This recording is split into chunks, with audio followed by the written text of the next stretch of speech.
আসসালামু আলাইকুম, hello everyone, welcome back to my channel. রেস্টুরেন্টের স্বাদকেও হার মানাবে ঘরে তৈরি এই ইনস্ট্যান্ট লাচ্ছি। এই লাচ্ছিটিকে আবার শাহি লাচ্ছিও বলা হয়ে থাকে। মাত্র 2 মিনিটেই এই লাচ্ছিটি তৈরি করে নেওয়া যায়।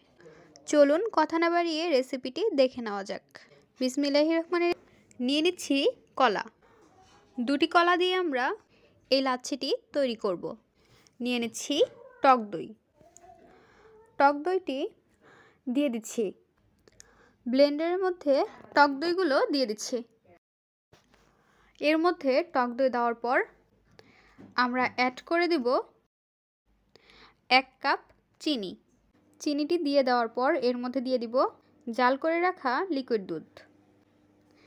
এখানে আমরা 1 কেজি লিকুইড দুধ দিয়ে দিয়েছি এবং আধা কেজি দই দিয়ে দিয়েছি।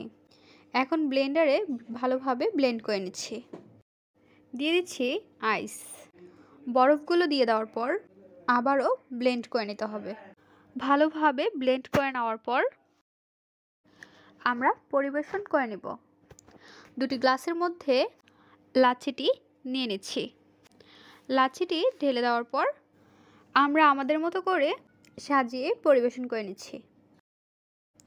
তৈরি হয়ে গেল মজাদার ইনস্ট্যান্ট লাচ্ছি।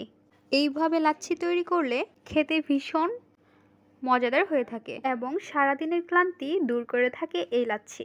ইনস্ট্যান্ট লাচ্ছি রেসিপিটি আপনাদের কাছে কেমন লেগেছে তা অবশ্যই জানিয়ে দেবেন আপনাদের মূল্যবান মতামতটি। ভিডিওটি যদি ভালো লাগে তাহলে অবশ্যই লাইক করে দেবেন এবং সাবস্ক্রাইব করে আমাদের পাশে থাকবেন।